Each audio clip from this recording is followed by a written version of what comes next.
Dear listener, ClockTower is intended for mature audiences and might be inappropriate or possibly triggering to some.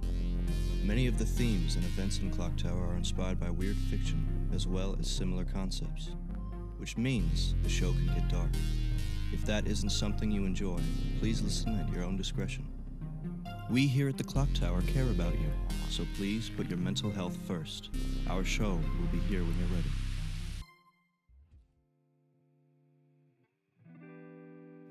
Welcome to Season 2 of ClockTower, a D&D 5e experience. We have a lot of things lined up for this season, and we are so excited to be back. To everyone who has been with us from the beginning, thank you for being here. And to everyone who's just joining us, welcome. We're excited to have you following along on this journey with us. And if you find yourself getting a little lost, there are always older episodes to fill in the gaps and guide you back. With all that said, I hope you enjoyed this episode, and welcome to the ClockTower.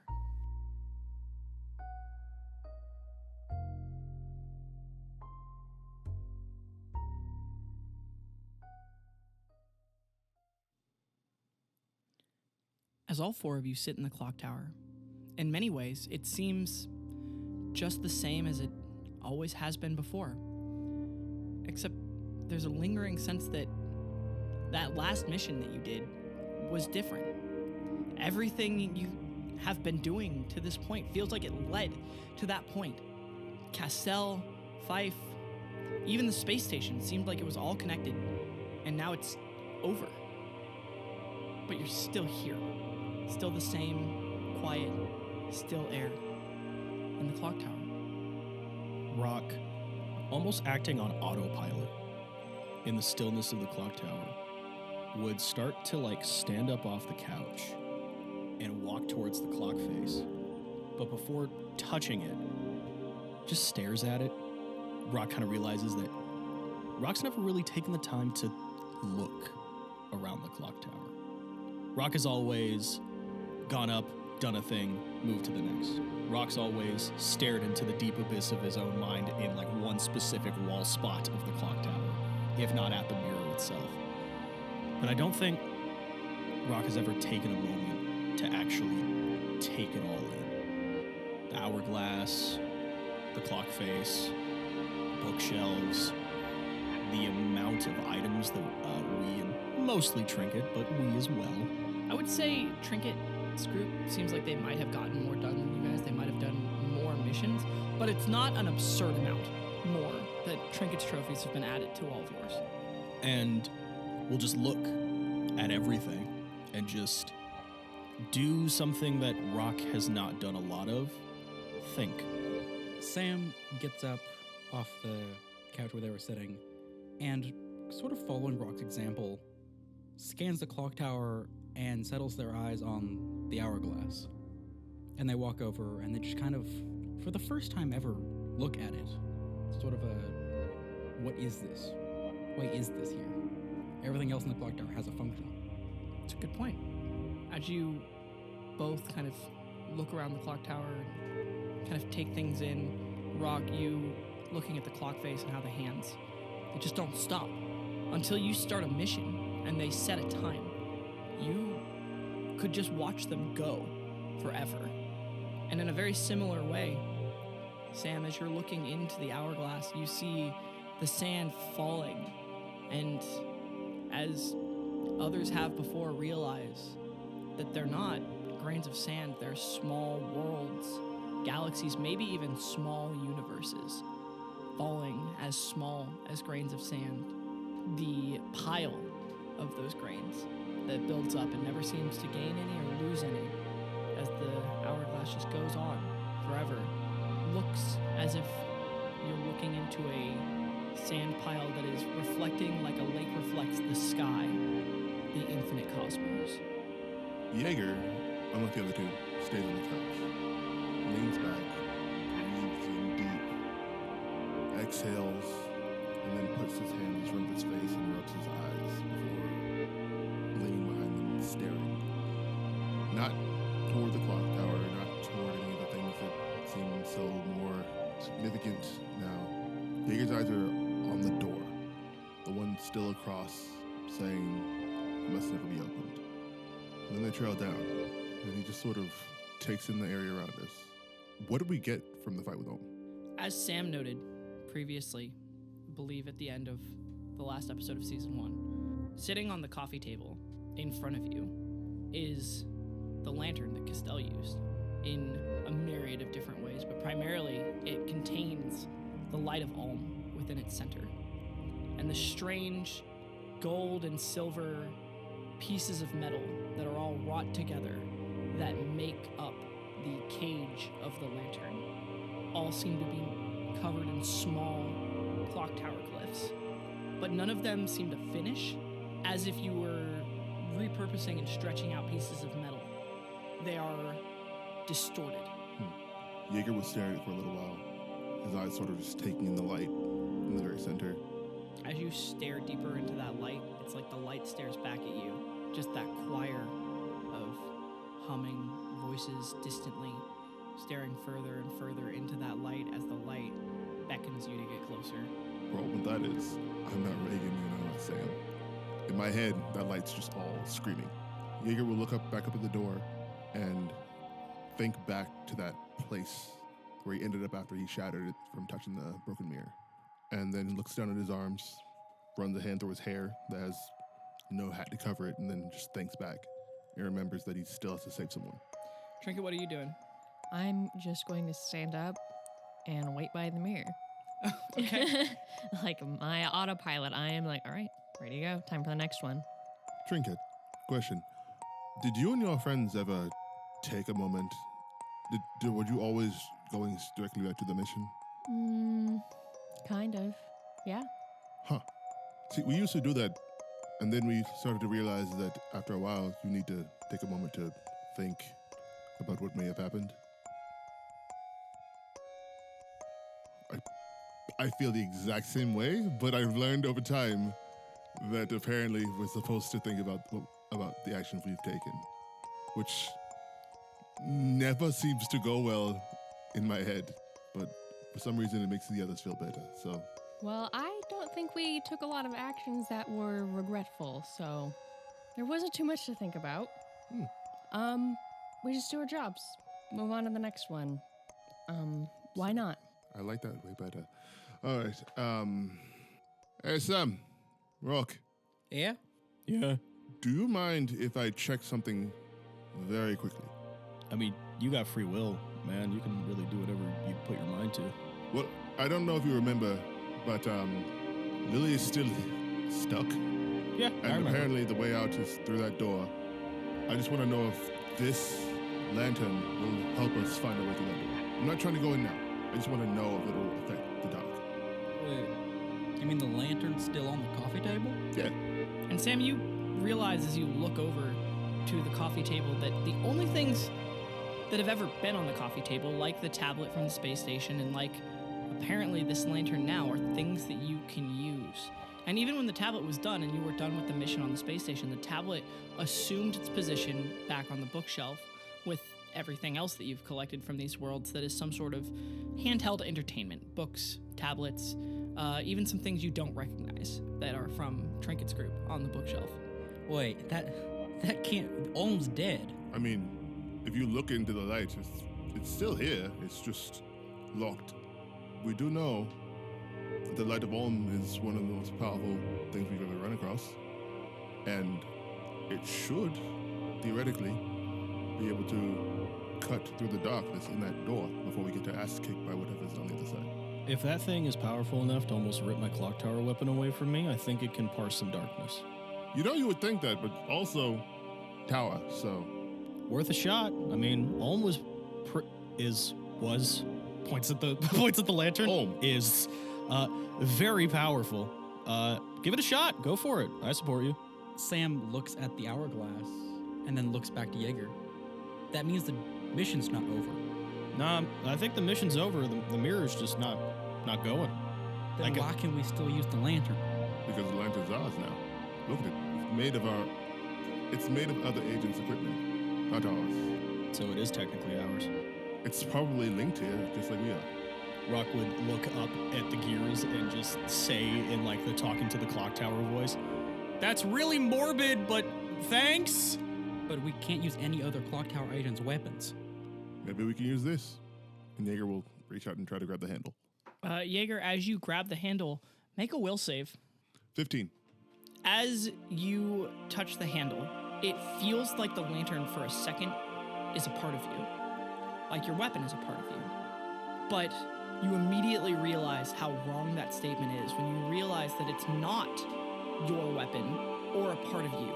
It is a piece, several pieces, who knows how many, of other agents' weapons, of other agents that have been forged and reformed and stripped away from their original purpose to contain this burning light.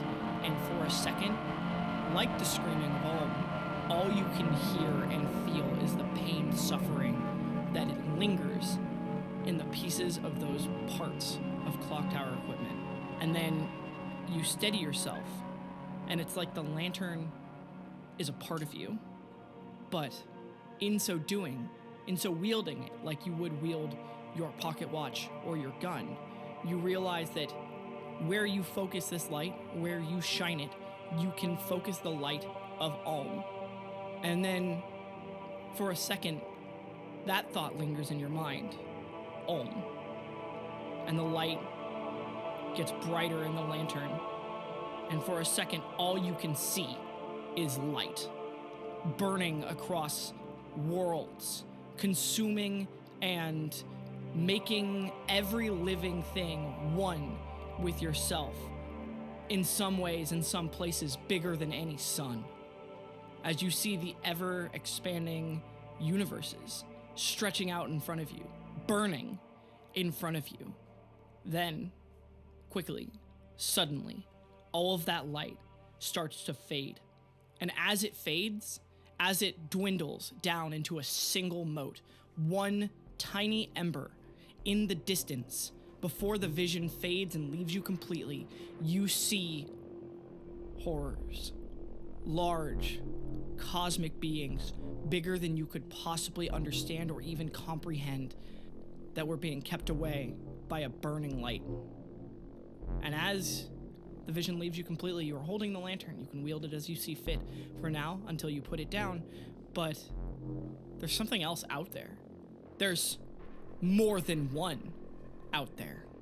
The moment Jaeger's fingers closed around the handle, his eyes closed and he saw that, and his body went stiff. He locked in place with his hand around it, and you can see his eyes flickering behind his eyelids as he's sort of, looks like he's almost like in an REM sleep, just dreaming vividly. And then the last moment, he twitches, his breath halts, then restarts, and then his eyes open before he breathes in deep and lifts the lantern to look at it and says, "Huh. Not just a conqueror, a guardian.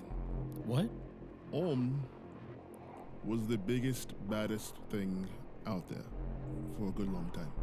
Well, that's a good thing, Rat. We got rid of it. I don't like the fact that it sounds like you're continuing your statement. There's more things out there that Ulm was keeping away. And now, Ulm's in here with nothing to hold them back. I think our job just got harder as well. That would be our luck, yes. I'm gonna roll a personal roll real quick. A wisdom save, actually. I'm gonna roll a wisdom save for Okay. myself. All right. You see Rock's right eye have a slight twitch to when you say that. But due to Rock's own tenacity, apathy, whatever the fuck you want to call it, they kind of shake it off and go, yeah, that makes sense. All right. You want to go in the door? Yeah. Also, I don't know if that'll happen every time we touch this, but You can hold on to it. As Rock says you can hold on to it, Jaeger, you look at it and you still feel all of the suffering connected to those pieces of those other ClockTower agents. Jaeger's face sort of scrunches. Like, at this moment, Jaeger just looks uncomfortable. Rock, noticing, says openly, all right, let's see if the light shines into the darkness. And they'll like kind of twirl their head a little bit and like tilt it back and forth. And if it does, cool. If it doesn't, man, Figure something else out. we'll figure something else out. And then, as Trinket said, we'll see what's next. Okay. Okay. Maybe it's just a statement of we have gotten rid of the only big fish in our pond and then connected ourselves to an ocean. I kind of want to get back out there to make sure that ocean isn't eating our job. I want to make sure there's not a tidal wave coming. As you guys say this, looking over at Trinket standing by the mirror, I say, hold it up, wiggle it around a bit, Check. and then we go. Okay. 2 seconds, in, out, check, leave. Watch out for the Simple. 50 dudes. Rock, I'm letting you know right now. The last time I was in there, I got shot by one person. They're very fast. No, you got shot by the one of 50. They just got you first. The one. The other 49 bullets didn't hit you yet. I would have known. I Rock, I don't get caught on. I don't get think caught that's out. how guns work. Well, no, they all have one rifle that they fight like it's like a musket, I think it was called. You know, later. And then he's going to walk to the door, open it up, stare into the dark. as you stare into that darkness, you see before you the same crushing, endless void from which all of you have suffered an unbelievable amount of pain. Reaches for the lantern at his side and lifts it up to just light the entire room. As you lift it up to light the entire room, you see in front of you is what looks like a small attic room. There's the darkness burns away, the light of Ulhm illuminating the entire thing, and inside there is just kind of the same sort of dusty wood that the clock tower is, but it's like an old small, the ceiling is lower, like almost like if you go into the door, the ceiling is only like a couple inches above where the door frame ends, and it slants down on either side as if it really is just some sort of strange attic space that you feel kind of claustrophobic in. You know, Rock and Trinket Rock and other taller clock tower agents might even have to duck. We were getting our shit pushed in a fucking closet. What? Look how fucking, it's small. Rock now actually walking down by the couch area to kind of like look in. This wouldn't fit 50 people in there. 50 goblins. And Jaeger, as you look in the room, you see at the very back of the room, there is a little wooden hatch that's got a little like pull handle on it. So it's just like a storeroom? You remember back in Duran when Probably not. Oh, yeah, never mind. Thanks for the reminder, though. I Sorry. do love you. Yeah. Okay, well, regardless. I it looks remember- it looks like an attic from like a small, like some sort Oh, of like house. wagon wheels. Yeah, yeah. I like was that. there for that There one. you go. Actually, Sam, as you like kind of come over and look in and you say like Wagon Wheel's room, you realize that Wagon Wheel's room was bigger than the room in front of you. Oh. Yeah, it's kind of cozy. In a How weird, do we run all the way into this room and not hit the other side of it? the dock is bullshit. Rock would like seeing you guys like peer in, would like walk into the room, and I will happily roll an intelligence save to see, or perception save, whatever, to see if Rock actually notices this room is squirnt, because I have a feeling Rock's just gonna go. Pfft. Well, the thing is right, like you might, if you ducked through the door frame, you'd already be ducking like to go in the first place. So you don't really need to worry about it. But as you do enter into the room, you see that the light is like pulling and illuminating this room, right? But in the corners of the room where like the door frame is kind of creating shadows, you see that darkness as if it's like a hard line where the light has cut off and that darkness is still there. And you feel like that same force, that same whatever kick the shit out of you guys is still there watching you. And it feels like dangerously close. Like if Jaeger were to pull the lantern away right now, all of that darkness would come crushing down on you like a tidal wave, and you would be back on the couch in a second. Rock, have we entered the room yet? You've entered the room. You did. Okay. You're the only one. Rock, out of sheer curiosity, will like not walk into the dark, but just like take a finger and just like through the tip, just poke the dark. Roll a dex save. 14. As you break the surface area, you feel something grab your finger. You are pulled into the darkness completely, just off your feet. And then after a couple seconds, you are back on the couch. Home, my tower. Holy shit. Yeah, maybe we don't. Hey guys, Oh, from behind fuck. you. Hey, Man, I cannot believe they can fit 50 people in that darkness. Holy shit, they're so tiny. Sam As takes soon as 2 you do steps that, back. as soon as you like put the lantern down, and even by the way, when you put it like on your belt, like try to hang it by your belt, which you also don't have anything to hang it onto your belt by, it is still like aggressively uncomfortable to have on you. And like whatever danger was trapped like by the light is now right up against the threshold of the door again, like staring at you, begging you to come in, like, try me. Jaeger slowly reaches out, grabs the door, just closes it. I promised we wouldn't go in. We're not going in. Maybe later. Well, now we know. It's just like the Star Cave. Yeah, the moment you fucking get touched, go outside the Star Cave's light, you fuck. You die. I will say, I think you guys saw, but I will say, it pulled me in. Well, you put your finger in. You I know, poked the bear. but it like yanked me. Yeah, you poked the bear. Rock sitting on the couch, look at you guys and go, down for after the next mission. Love to see what's in that attic storage room. Sure, we'll put it on the back burner for now. I don't know. Something in the back of my mind's telling me we shouldn't go in there to begin with, and there's something bad happening that we're not dealing with. Probably the door. That also fair. Warnings are created for a reason. I'm gonna do the Rock special then, and Rock says this openly and like sticks their finger up, gets up, goes to the clock face, touches it. All right, Trinket, next to you, the mirror springs to life, activates, and like looking through from underneath the water of a pool up to the surface, it ripples into another world. Hey Trinket, Yes. what's in there? What's in there? As you look through the mirror, and though it's always kind of hard to make out through the like ripples, you see darkness. Nothing. What? I point at it. I knew something was wrong.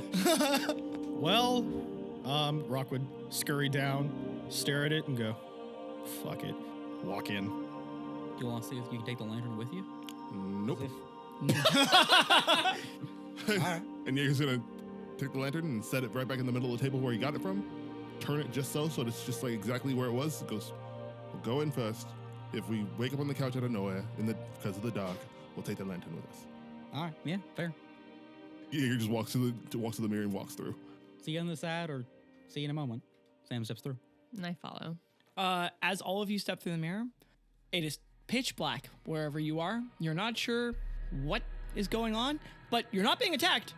Seems whatever place you're in, it's like pretty cool to temperature-wise, and there's like a really like weird smell, almost like a sterile room, but there's too much of like an oily grit smell in here to really be. It's not empty. There's definitely stuff everywhere in this room as well. It's just wherever you are, there's no windows or no doors. What it's does the like ground feel like under our feet?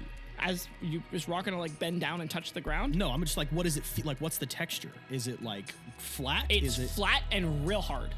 Sam's gonna take off their hat.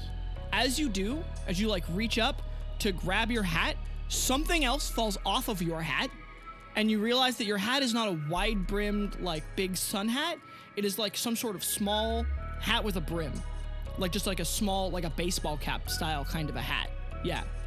Sam will like almost catch it, noticing that it's fallen. Whatever fell is like some sort of plastic band. Sam will cast dancing lights in their hat, Okay. and then like gently illuminate the area instead of just blasting the area with light. As you cast dancing lights, immediately something above you clicks on, like a vacuum almost, and all of your dancing lights go to preset positions on the ceiling, just like boom, boom, boom, boom. And then all of a sudden, the room you're in is completely lit up. You realize that Rock and Jaeger are both wearing jumpsuits of some kind. And you and Trinket are wearing like kind of nicely tailored shirts that are the same like kind of gray, and you guys have the gray ClockTower gray and the lighter gray aesthetic, and in front of you is a gray car with silver and gold accents that is a one-seater top of the line sports racing car, way too sleek to be what we would all understand to be like a NASCAR like racing car. It is way more advanced than that, and it's got kind of bulky sides to it that there's no way, if it was a tailor-made racing vehicle, that it would be able to have, like, that's so much extra weight to have like the two thick pieces on either side of it. So it kind of looks like a very advanced, almost somewhat sci-fi Formula One car. Kind of, yeah, like a sci-fi Formula One car, but it's got way too much extra weight on the sides. It's kind of like way more square, and the nose goes out a little bit too far. Like the front of the vehicle has a little bit too much of extra material in it. So I was originally going to say, Rock, remembering that thinking is good from being in the clock tower, would check the pocket watch. However, you said there's a car in front of us? Yeah. Also, Sam, as you look down in your hands, you realize the plastic band was the plastic headband of some sort of headset that has a little, like, mic in front of it, but the mic has glowing runes on it, and there's no cord connecting that headset to anything. Rock, immediately seeing the car, it's like finding a lost lover, and like the rose-tinted glasses comes over. Rock cracks their neck and just sprints forward, gets in the car. Okay. Question, what do our 2 years tell us about right now? You are in the city of Voxelin, and it is the capital city of the entire world. This world, from like 2 years of knowledge, you know basic history, that this world used to be beset by strife and war on all parts, until a great champion united several different countries under one banner and conquered the rest of the world. Now, this world honors that champion every year by having an extremely violent game that used to be, in ancient times, held in coliseums, where the greatest warriors would fight to the death. However, times have advanced, and fighting to the death is too uncivilized. And so now, this world, in honor of the champion who united the entire world, has a death race. Sam bends down, and it's almost like as they bend down and put on the headset, the memories flush in, and they like almost stagger, and then come to, and they're like, oh, you're already in. Sam, roll a wisdom save. 18 plus 0 for 18. Nice. Sam, as you put on the headset, you immediately go, oh, as you are connected mentally, as if like you've put on like a psychic link to the entire garage here, and you can like see in front of you the entire status of the vehicle in front of you.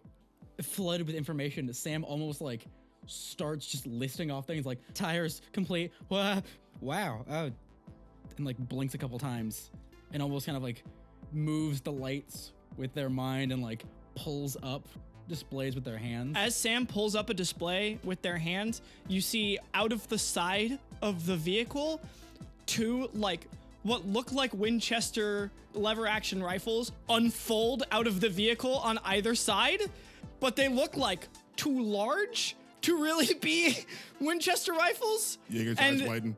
Just You legit just hear Rock go, oh, my tower! Oh shit! We have to be. I'm in calm the car, dog. I'm in the and- car. Wait, what? Just look to the side. Wait, what? I wanted to get in the car. You don't know how to drive. I know how to drive. Fuck Rock. you. As you are sitting in the car, I do have a question to ask you. Okay. Did you get in the front seat or the back seat? The front seat. Okay. So you have the wheel in front of you. There is two joysticks on either side of you. And to the right-hand side of the wheel, there is a lever. Oh, and there's an entire console of like buttons to the left-hand side of the wheel. Rock gets a little overwhelmed, but then, almost like the devil on his shoulder, in the back of his mind, goes, wait, we aren't chasing the stranger anymore. We have Ulhm. I can just try shit. You press all the buttons. I press as many buttons as I can. Me. Oh, what are you doing? Which is the last noise all of you hear. Before Rock presses too many buttons, and all of a sudden, Sam, you like see one button, and you see like the power core slightly like deplete, and the energy reserves moved to the weapons for a second. Then Rock presses like too many buttons, and you see that bar just go red immediately, and then the car goes red, and the core at the center of the car goes really red, and then all of you see a white light, and you're back in the clock tower. Rock? What? Rock, did you just set up a nuclear-powered car?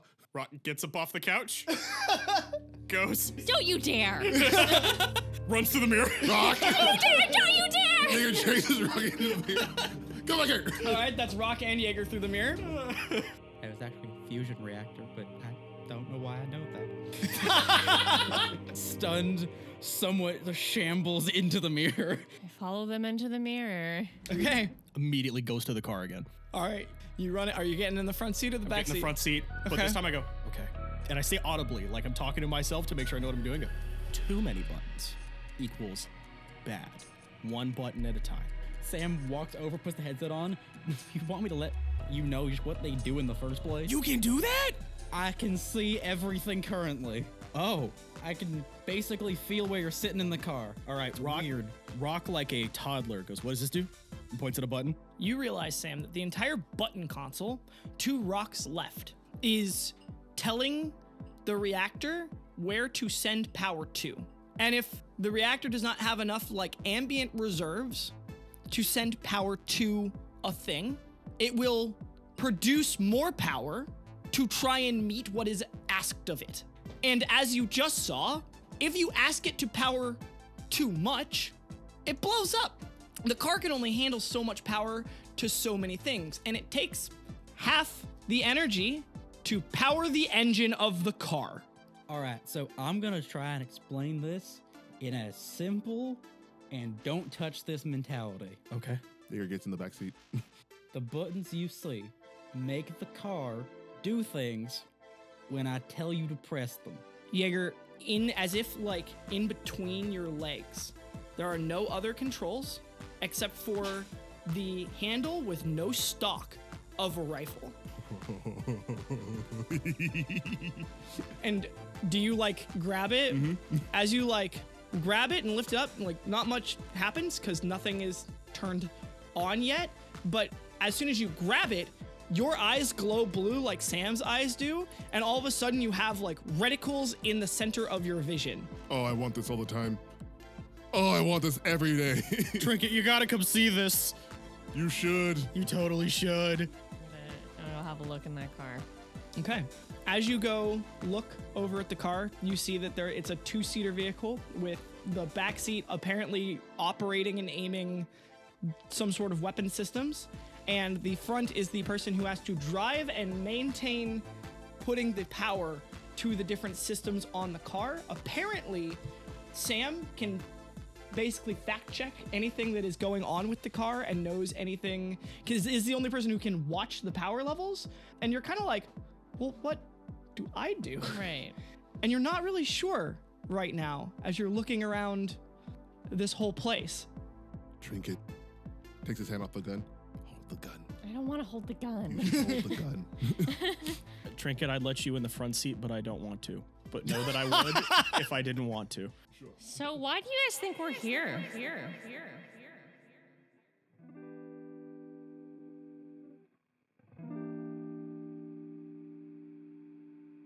Hey, Ellie again. Thank you for listening. All music from Season 1 of ClockTower made by Who's Music. If you would like your own D&D music commissioned, you can contact them and find all of their work through linktree/whos.music. Thanks, Who's. Thank you to our editing team and Cal for making the episodes what they are. I would also like to thank our sponsor, Alpha Lupine Images, for donating the equipment to help us make more content with better quality. Thank you to Cal, Parker, Kball, and Trent for their great performances. Thank you to the voice of our disclaimer, Valak Donahue. You can check out his work at patreon.com/themadlanddreamer. And thank you again for listening. ClockTower Season 2, Episode 2, will be out on January 21st. Till then, time's ticking. See you in the clock tower.